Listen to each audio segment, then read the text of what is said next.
We start tonight with a story nearly 50 years in the making. A rape victim receives closure after a 78-year-old Madisonville man pleads guilty in a 1975 rape case.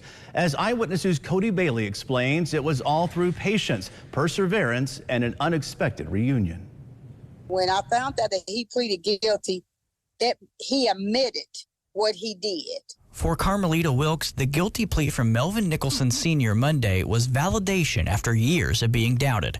Wilkes was 15 years old when she says Nicholson raped her. Wilkes says Nicholson was her foster sister's husband and inappropriate acts would occur at Nicholson's home. And he was there, and he would do little sneaky stuff and make us feel kind of uncomfortable.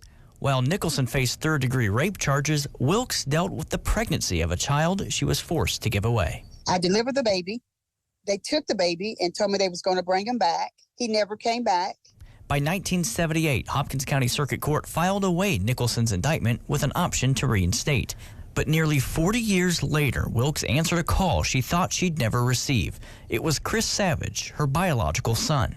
She answered the phone, and I was at a loss of words. I didn't know what to say at that point, and the only thing I could say is, I think I'm your son. Savage, who had children of his own, was able to meet his mother for the first time in 2017. It was then, more than 40 years later, he learned of his mother's rape. I don't know if I could say hurt or ashamed because, I realized that I was conceived in a terrible way. Pain turned to determination as Wilkes decided to revisit the rape case in 2021 with DNA testing linking herself, Savage, and Nicholson. Detective Joseph Stratton with the Hopkins County Sheriff's Department began digging into the decades-old case. Quite frankly, this occurred before I was even on this earth, so it puts you behind the times, and you kind of have to go back in time to try to learn about the case and learn about what has taken place, what has or what hasn't taken place. Nicholson was indicted in May of 2022 on third-degree rape charges, and just this month was sentenced to 3 years supervised probation and 20 years on the sex offender registry.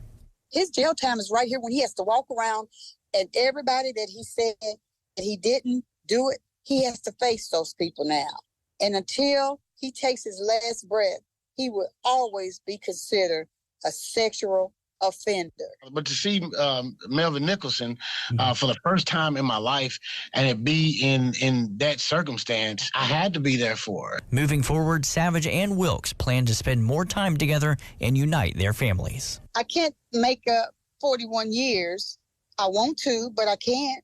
But we concentrate on now. Cody Bailey, Eyewitness News.